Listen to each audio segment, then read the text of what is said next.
Queridos, hoje nós vamos meditar, e a canção que nós acabamos de cantar, ela é sobretudo propositiva, porque nós somos a igreja do Senhor. E durante toda a história da igreja, como foi mencionado, houveram momentos severos de perseguição que está muito distante da nossa realidade. E às vezes, por estar distante da nossa realidade, talvez isso não doa tanto em nós, porque é uma realidade distante. Mas hoje eu gostaria de dar ênfase à oração. Quando a igreja ora. E antes de estarmos entrando no texto, nós vamos nos arremeter a Atos capítulo 3, quando Pedro e João estavam indo para o templo orar, e ali eles se deparam com um aleijado, que estava à porta, pedindo esmolas. Pedro, ele toma a palavra, e ele diz para aquele aleijado: eu não tenho ouro e eu não tenho prata, mas o que eu tenho, eu te dou. O texto diz que ele estende as mãos para o aleijado, e em nome de Jesus, e no poder de Jesus, aquele aleijado é curado. Quando eles entram no templo, o aleijado agora andando, houve um alvoroço naturalmente, porque aquela comunidade, ou as pessoas que ali passavam, já estavam acostumados com aquele homem, certamente, na porta do templo, pedindo esmolas. E, de repente, ver aquele homem andando foi motivo de espanto e de temor. Quando eles percebem o que ocorrera, eles insinuaram as pessoas que estavam dentro do templo dar glória para Pedro e para João. Então, Pedro toma da palavra, e Pedro, então, começa a explicar o que havia feito, que aquele homem havia sido curado pelo dedo de Deus, pelas mãos de Deus, por intermédio do poder de Deus, em nome de Jesus Cristo. E ele, então, começa a expor o Evangelho, e este milagre, queridos, abriu-se uma porta para a pregação e exposição do Evangelho dentro do templo judeu. Então, o Evangelho, ele é exposto ali. Porém, quando ele prega, isso trouxe grande descontentamento aos líderes religiosos da época. E eu gostaria de ler alguns versículos no capítulo 4, para que possamos entender o texto que nós vamos pregar. A partir do versículo 1, a palavra do Senhor diz assim: certo dia, Pedro e João, é no capítulo 4. Isso. Aí eles já estão fora do templo. Misericórdia. Ali eles já estão no templo, certo? O milagre tinha ocorrido e Pedro está pregando. Enquanto Pedro e João falavam ao povo, chegaram os sacerdotes e capitão da guarda do templo e os saduceus. Estavam muito perturbados, porque os apóstolos ensinavam o povo e proclamavam em Jesus a ressurreição dos mortos. Eles agarraram Pedro e João, e como já anoitecia, os colocaram na prisão até o dia seguinte. Muitos, porém, dos que ouviram a mensagem, creram, chegando a quase 5.000 o número dos homens que creram. Então, queridos, aquela pregação de Pedro, após um milagre, trouxe salvação, mas ao mesmo tempo um grande descontentamento por parte dos religiosos da época. E o texto diz, e o texto continua, dizendo que Pedro e João, eles são levados presos, ameaçados, por causa da sua fé e por causa da pregação do Evangelho. A partir do verso 6, a palavra diz assim: estavam ali Anás, o sumo sacerdote, Caifás, João, Alexandre e todos os que eram da família do sumo sacerdote, a liderança religiosa da época. Mandaram trazer Pedro e João diante deles e começaram a interrogá-los. Com que poder ou em nome de quem vocês fizeram isso? Então Pedro, após ter pregado e ganhado 5.000 almas para Jesus, cheio do Espírito Santo, disse-lhes: autoridades e líderes do povo, visto que hoje somos chamados para prestar contas de um ato de bondade em favor de um aleijado, sendo interrogados acerca de como ele foi curado, saibam os senhores e todo o povo de Israel, que por meio do nome de Jesus Cristo, o Nazareno, a quem os senhores crucificaram, mas a quem Deus ressuscitou dentre os mortos, este homem está curado diante dos senhores. Este Jesus é a pedra que vocês, construtores, rejeitaram, e que se tornou a pedra angular, ou a principal pedra de esquina. Não há salvação em nenhum outro, pois debaixo do céu não há nenhum outro nome dado aos homens pela qual devamos ser salvos. Vendo a coragem de Pedro e de João, e percebendo que eram homens iletrados e sem instrução, ficaram admirados e reconheceram que eles haviam estado com Jesus. Além disso, como podiam ver que o homem que fora curado estavam com eles, nada podiam fazer contra. Assim ordenaram que se retirasse do sinédrio e começaram a discutir, perguntando: que faremos com estes homens? Todos os que moram em Jerusalém sabem que eles realizaram um milagre notório que não podemos negar. Este homem está diante dos nossos olhos, nós vimos o milagre. Não há como nós negarmos isso. Contudo, para impedir que isso se espalhe ainda mais no meio do povo, precisamos adverti-los de que não falem com mais ninguém sobre este nome. Então, chamando-os novamente, ordenaram-lhe que não falassem nem ensinassem em nome de Jesus. Começa então ali uma perseguição para que o nome de Jesus e o Evangelho não fosse propagado, não fosse ensinado. Pedro e João, porém, responderam: julguem os senhores mesmos, se é justos aos olhos de Deus, obedecer aos senhores, em vez de obedecer a Ele, a Deus no caso. Pois não podemos deixar de falar do que vimos e ouvimos. Depois de mais ameaças, eles os deixaram ir. Não tinham como castigá-los, porque todo o povo estava louvando a Deus pelo milagre que acontecera. Pois o homem que fora curado milagrosamente tinha mais de 40 anos de idade. Perseguição após um grande milagre, um evento que se abriu para a pregação e exposição do Evangelho, que teve como resultado 5.000 almas. Imagine, irmãos, a alegria de Pedro e João em ser instrumentos de Deus para levantar um homem que estava há mais de 40 anos naquela situação. E depois imagine a alegria de Pedro e João ao entrar no templo com aquele homem, as portas se abrirem para que eles pudessem pregar o Evangelho, expor as Escrituras. Imagine a alegria de Pedro e João quando 5.000 almas, em uma pregação, se rende aos pés de Jesus. Uma igreja crescente, uma igreja que estava crescendo, uma igreja que estava abraçando o Evangelho de Jesus.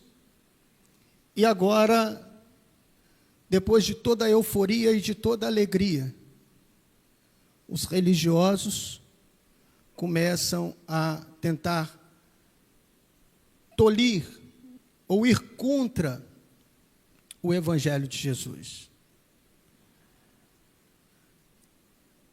Havia muito poder nas mãos dos religiosos. Havia muita manipulação forjada de espiritualidade para que o sumo sacerdote, os sacerdotes em geral, pudessem se usufruir da fé do povo. E agora, aqueles que pregaram livremente no templo são chamados para um interrogatório. E aqui nós estamos falando de autoridades que tinham poder para matar. Aqui nós estamos falando de um movimento religioso que era também um movimento de governo. Jesus, ele foi sacrificado, ele foi morto por dois movimentos de poder, de governo. O movimento religioso e o império. Portanto, agora Pedro e João, depois de toda a euforia, se veem nessa situação. Certamente com o coração angustiado, devido às ameaças. Mas como o texto diz, eles não se curvaram em obedecer.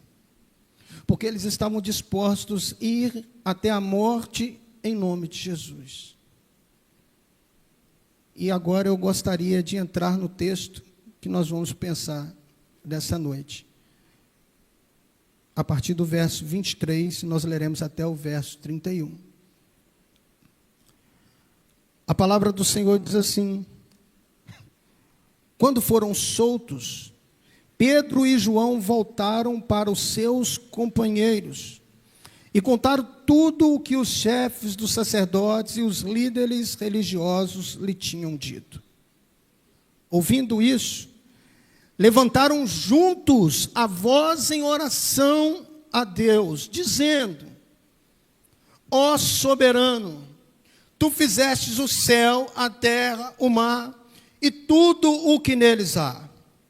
Tu falaste por meio do Espírito Santo pela boca do teu servo, o nosso pai Davi. Porque se enfurece as nações e os povos tramam em vão, os reis da terra tomam posição e os governantes conspiram unidos contra o Senhor e contra o seu ungido. De fato, Herodes e Pôncio Pilatos reuniram-se com os gentios e com o povo de Israel nessa cidade para conspirar contra o teu santo servo Jesus, a quem ungiste. Fizeram o que o teu poder e a tua vontade previamente havia decidido que acontecesse. Agora, Senhor, considera as ameaças deles e capacita os teus servos para anunciarem a tua palavra corajosamente. Estende a tua mão para curar e realizar sinais e maravilhas por meio do nome do teu santo servo Jesus. Depois de orarem, tremeu o lugar em que estavam reunidos. E todos ficaram cheios do Espírito Santo e anunciavam corajosamente a palavra de Deus. Amém? Que o Senhor aplique a sua palavra aos nossos corações. Queridos, depois de todas as ameaças, depois de todos os impedimentos, o que nós podemos aprender com este texto a exemplo da igreja primitiva? Nas dificuldades, busque a companhia dos irmãos. O texto nos diz que imediatamente quando eles foram soltos, eles foram procurar os seus companheiros. E ao relatar tudo o que havia, as ameaças, tudo o que havia acontecido, as ameaças, as palavras, o texto diz que juntos eles foram orar. Juntos eles foram orar. Nas dificuldades, busque a companhia dos irmãos. Queridos, nós somos a igreja, e eu gosto muito de uma frase do reverendo Hernando Dias Lopes, que nos diz que gente precisa de Deus, e gente precisa de gente. Não existe igreja de uma pessoa só. Quando nós falamos igreja, nós estamos falando de ajuntamento, de reunião, de comunhão, de compartilhar das nossas alegrias e das nossas dores.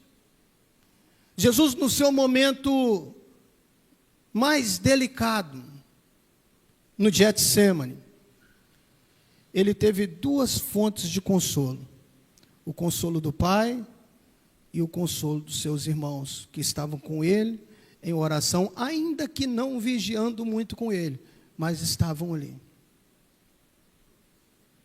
Nas dificuldades, busque a companhia dos irmãos. Deus nos fez um só corpo com um propósito: vivermos unidos. Vivermos unidos. Nós precisamos uns dos outros para podermos compartilhar a vida, nas tristezas, nas alegrias. Não há nada mais belo do que a unidade da igreja. O Salmo de número 133 nos diz: ó, quão bom e quão suave é que os irmãos vivam unidos. Nas dificuldades, busque a companhia dos irmãos. Imediatamente, quando foram libertos, foram compartilhar, abrir os seus corações, para que eles fossem amparados, fortalecidos pela ajuda dos irmãos. E o texto diz que juntos eles se dobraram em oração. Uma igreja que ora é uma igreja que avança, é uma igreja que cresce. Queridos, nós podemos ser impossibilitados de muitas coisas na vida, mas ninguém pode nos impossibilitar de orar. Talvez, dentro de uma perseguição, nós sejamos impossibilitados até mesmo de orar por alguém de forma pública, ou alguém que rejeite a nossa oração. Mas no nosso coração, no nosso quarto, não há impedimento. Ninguém pode impedir as nossas orações. Podemos ser impedidos de muitas coisas, mas nós temos a oração como um recurso que Deus nos deu para vivermos uma vida cheia do Espírito Santo, sendo instrumento de consolo e consolando os nossos corações nele. Amém? Em segundo lugar, o que é que nós podemos aprender com este texto, queridos? Ore. Ore.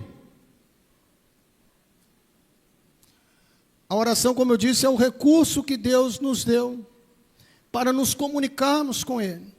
Há várias formas de Deus falar conosco. A principal delas é através da sua palavra. Há hoje muitos muçulmanos tendo experiências fortíssimas com Deus, por meio de visões, por meio de sonhos. Jesus aparecendo a muitos muçulmanos em lugares fechados, onde o evangelho não pode entrar. E Jesus tem aparecido para muitas pessoas, e muitas pessoas têm reconhecido a Jesus como seu Senhor e Salvador, e nós temos vários relatos disso dos nossos irmãos missionários que estão nos campos. Deus nos fala através da sua palavra, Deus nos fala através da natureza, porque a obra criada revela o Criador, assim como diz o salmista. Deus nos fala ou pode usar um irmão para falar, para trazer consolo, para dar uma palavra de sabedoria. Então há várias maneiras de Deus falar conosco, sobretudo através da sua palavra. Mas só há uma maneira de nós falarmos com Deus, queridos. Vamos abrir uma aspas gigante. A boa e velha oração. Queridos, a oração talvez seja o hábito mais importante que temos ao lado de meditarmos na palavra. Oração e meditação na palavra. É isso que sustenta as nossas vidas, é isso que sustenta a nossa alma, irmãos. Nas dificuldades, procure a companhia dos irmãos, e na companhia dos irmãos, ore. E distante dos irmãos, ore também como Jesus nos ensinou. Entre para o seu quarto, e o Pai que vê em secreto vai te recompensar. Eu acho muito interessante esse texto de Mateus, quando Jesus está ensinando sobre oração, que Jesus ele vai nos estimular à oração. E Jesus vai nos dizer assim, que quando você for orar, você entre para dentro do seu quarto, feche a sua porta, e o Pai que vê em secreto te recompensará. Quando nós falamos de oração, geralmente nós pensamos em palavras, não é isso? Mas o texto diz que o Pai que vê. Talvez, para o nosso entendimento, o correto seria o Pai que ouve. Porque a oração nos remete à palavra. Mas é o Pai que vê, porque Deus enxerga o profundo dos nossos corações, ainda que não haja nos nossos lábios palavras.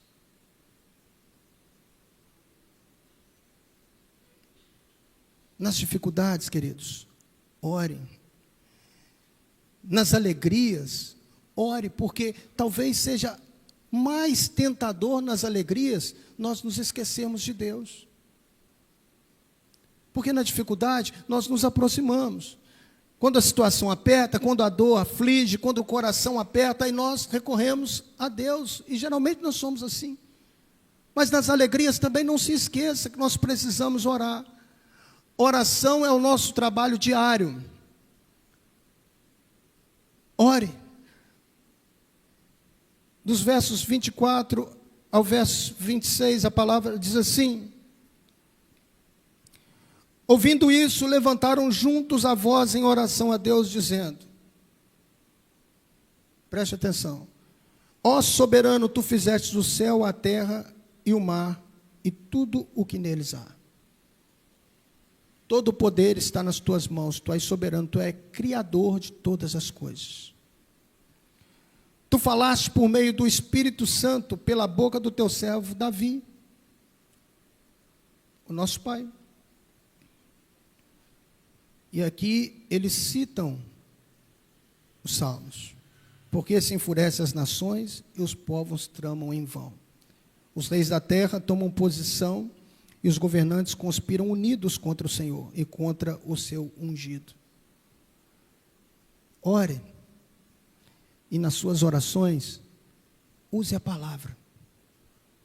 Ore a palavra. Irmãos, nós precisamos criar o hábito de orarmos sobre aquilo que Deus nos prometeu. Eles oraram a palavra. Como diz a tua palavra, na inspiração do Espírito Santo, usando o teu servo Davi. Ore a palavra, porque a palavra, ela alimenta a nossa alma, ela traz sentido para as nossas orações. Por exemplo, quando cometemos pecado, eu tenho o hábito de usar a palavra, porque todos nós pecamos, amém? Semanalmente, amém? Somos pecadores regenerados pela graça de Deus. Mas há muita ruindade em nós, irmãos.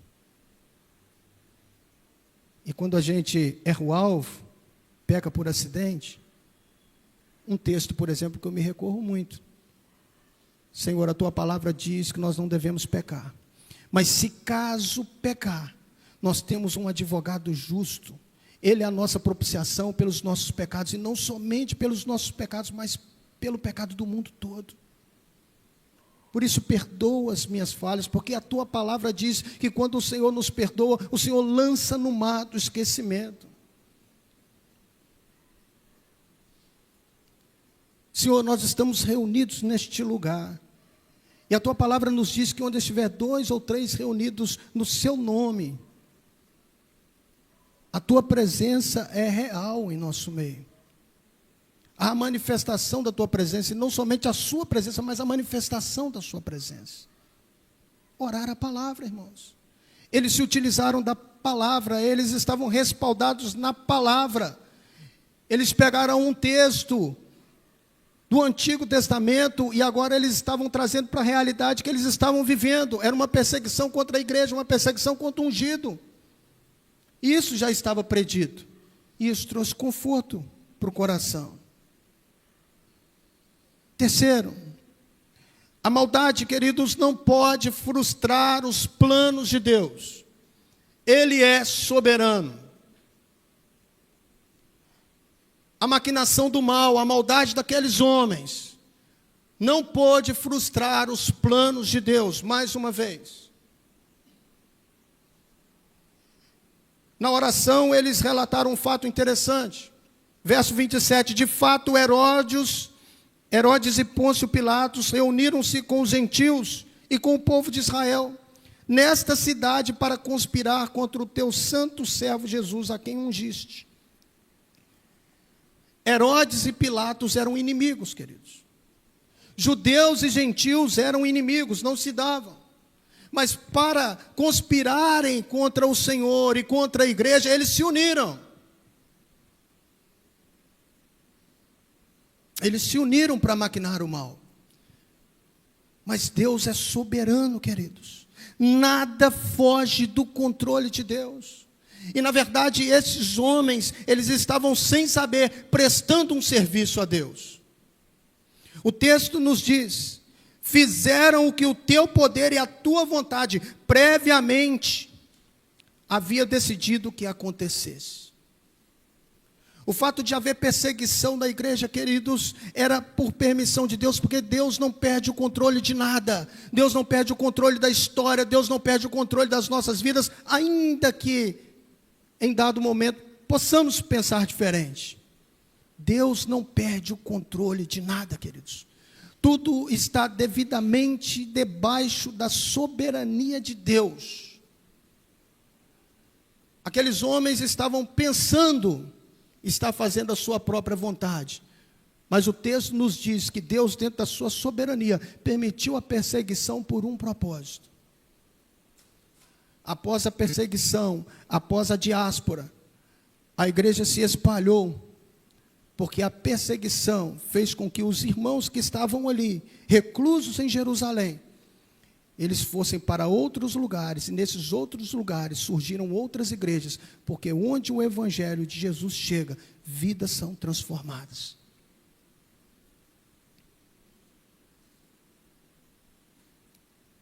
Talvez você já tenha se deparado, queridos, com aquela figura muito comum no Facebook, de uma imagem, uma suposta imagem de Jesus, batendo uma queda de braço com o diabo. Talvez você já tenha visto essa imagem, já viu essa imagem? Tem aí, espalhada aí. Queridos, Deus não está batendo queda de braço com o diabo. O diabo é um anjo caído, derrotado. Deus é soberano, criador de todas as coisas.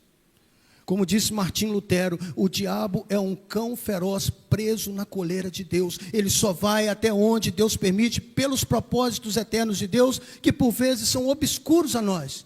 Mas nós não podemos perder de vista, queridos, que Deus, Ele é soberano. Deus está acima de tudo e de todos. Todos os seus planos são infalíveis. E todos os seus decretos hão de acontecer. Ele é o Rei soberano. Portanto, a maldade não pode frustrar os planos de Deus. E às vezes nós gostamos muito de dar ênfase sobre aquilo que o diabo está fazendo. Pastor, mas o diabo está furioso. Mas Deus está bondoso. Pastor, mas o diabo tem atacado a igreja, mas Deus tem defendido a igreja e Ele é soberano. Pastor, mas o diabo tem criado armadilhas, mas Deus tem nos dado estratégia e sabedoria para lidarmos com essas dificuldades. Queridos, nós em Cristo já nascemos mais do que vencedores. E ninguém, nada pode nos afastar do amor de Deus que está em Cristo Jesus. Nem os poderes, nem os principados, nem as potestades, nem a fome, nem a nudez, nem a espada, nada pode nos afastar do amor de Deus que está em Cristo Jesus. Nada.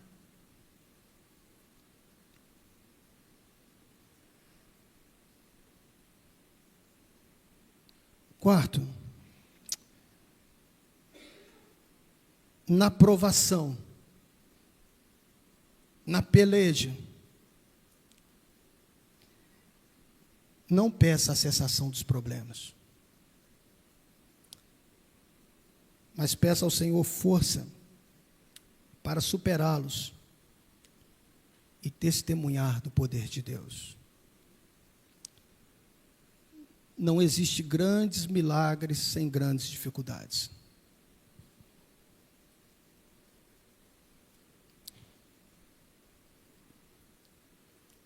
Perceba a oração desses irmãos. Quando eles se unem para orar, a oração deles não era para que o Senhor cessasse o problema. Vamos ler.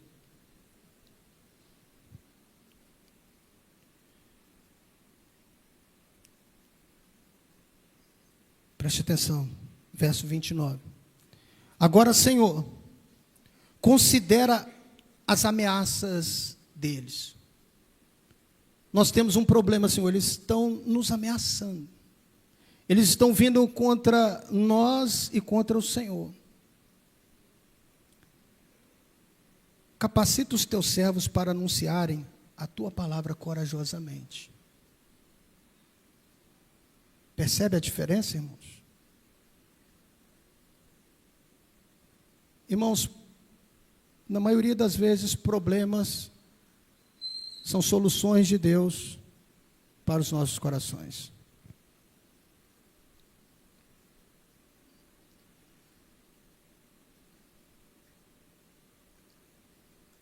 A palavra nos diz que nós devemos nos considerar alegres por passar por muitas provações. Porque a provação produz perseverança e ânimo.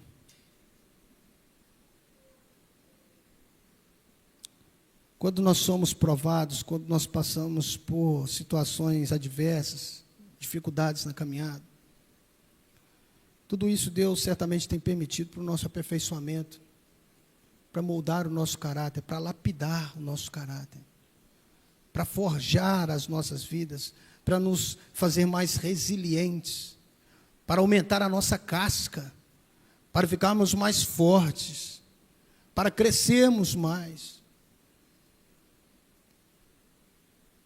e fazer com que o nome dele continue sendo propagado através das nossas vidas.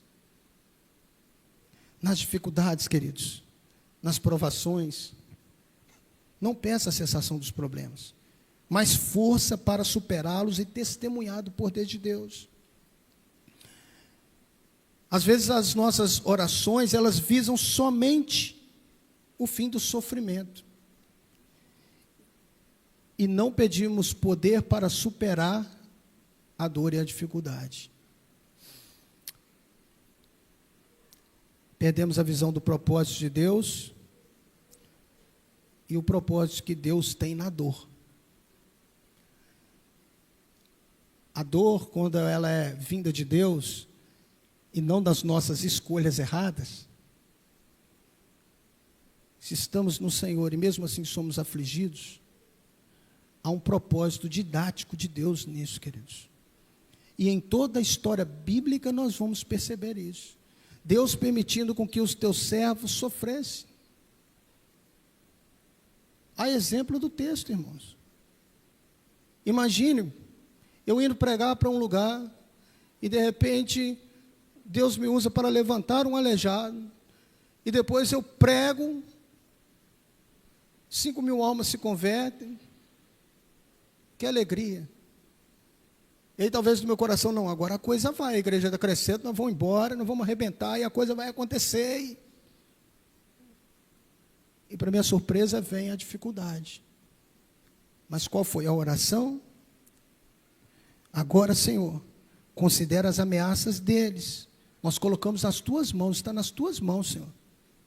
Nós não vamos mexer, nós não vamos afrontar, está nas tuas mãos. Mas nos capacita, Senhor, para continuarmos anunciando a tua palavra corajosamente. Corajosamente. E por último, queridos, Revista-se. Revista-se, vista de novo. Todos os dias nós precisamos nos revestir, vestir de novo, do poder de Deus para pregar o Evangelho. Queridos, um grande avivamento, ele não vem senão para que Deus, através das nossas vidas, possa salvar novas vidas e edificar a sua igreja. O resto é movimento vazio. O resto é movimento vazio. Eu quero ir para um monte porque eu quero ficar cheio do Espírito Santo. Eu quero para aquela vigília de oração porque eu quero ficar cheio do Espírito Santo. Eu quero ir porque eu quero ficar cheio do Espírito Santo. Para quê? Qual o propósito? Queridos, Deus nos enche com o teu Espírito para falarmos de forma ousada do teu Evangelho. Este é o propósito, de sermos cheios, de testemunharmos através das nossas vidas, porque quando estamos cheios do Espírito Santo, nós refletimos aquilo que Deus é através das nossas vidas. E aí nós vamos amar, nós vamos ser misericordiosos, nós vamos perdoar, nós vamos orar pelas pessoas, inclusive pelos nossos inimigos, aqueles que nos perseguem, porque eu estou cheio do Espírito Santo. Deus, ele ouviu a oração daqueles irmãos. E a resposta, queridos, foi dada por meio de um tremor sísmico. Houve um abalo naquele lugar, um terremoto. Já imaginou, irmãos? Que negócio diferente, né? Vamos nos reunir aqui para orar, irmãos. O negócio está pegando, o pessoal está perseguindo a gente, mas não vamos parar, não. Vamos pedir a Deus para revestir a gente aqui, para a gente sair daqui cheio do Espírito Santo, Beto, e o negócio vai... Aí nós paramos para orar. Aí começamos a orar. De repente, queridos, um terremoto tomou o lugar. Um tremor sísmico. A palavra nos diz, depois de orarem, tremeu o lugar em que estavam reunidos.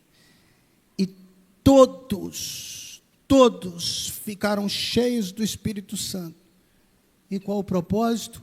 Anunciavam corajosamente a palavra de Deus, mesmo em face à grande perseguição por um grupo extremamente poderoso e maligno. Tremeu-se o lugar. E o resultado, queridos, de uma igreja que ora, de uma igreja que recorre à oração, de uma igreja que busca Deus em oração, de uma igreja que não se curva diante de um sistema que queria impedi-la, mas que foi buscar em Deus ser cheia do Espírito Santo para a anunciação do Evangelho do Reino. Nós vamos ver na sequência, eu quero concluir lendo o texto. Pastor, qual é o resultado de uma igreja cheia do Espírito Santo? Porque todos foram cheios do Espírito Santo. Atos, capítulo 4, dos versos 32 ao versículo 37. E assim nós vamos concluir a nossa palavra, amém? Depois de haverem orado, cheios do Espírito Santo estavam. A palavra nos diz assim: da multidão dos que creram, uma era a mente e o coração. Não havia divisão, irmãos. Havia diferença, mas no que tange a viver o Evangelho, estavam todos unidos. Tinham o mesmo pensamento e o mesmo coração. Isso me lembra o Antigo Testamento. No Antigo Testamento nós tínhamos 12 tribos de Israel, amém?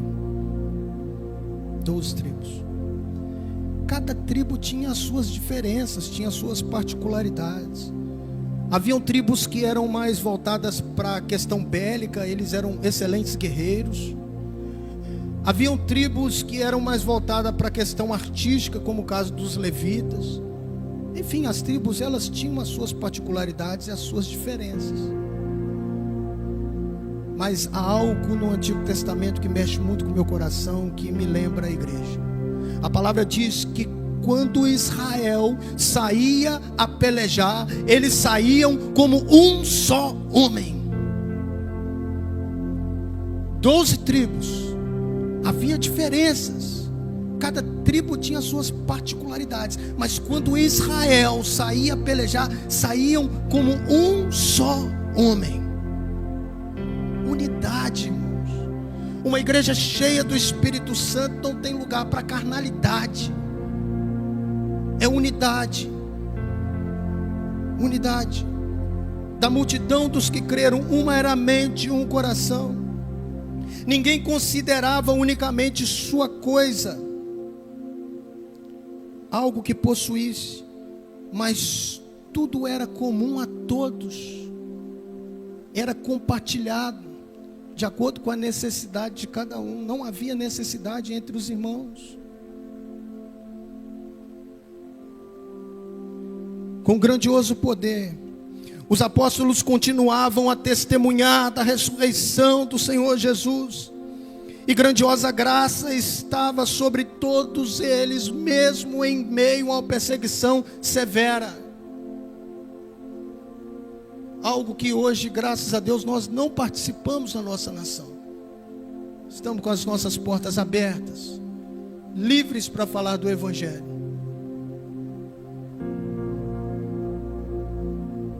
Não havia pessoas necessitadas entre eles, pois os que possuíam terras ou casas as vendiam, traziam dinheiro da venda e colocavam aos pés dos apóstolos, que distribuíam conforme a necessidade de cada um.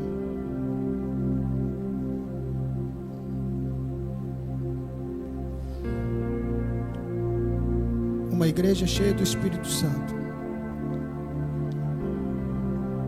é uma igreja que anuncia a verdade do Cristo ressurreto. Uma igreja cheia do Espírito Santo é uma igreja, queridos, que continua se alimentando de Deus em oração e na palavra. Uma igreja cheia do Espírito Santo é uma igreja que vive em unidade, porque o desejo desta igreja é que a nossa mente e o nosso coração sejam um.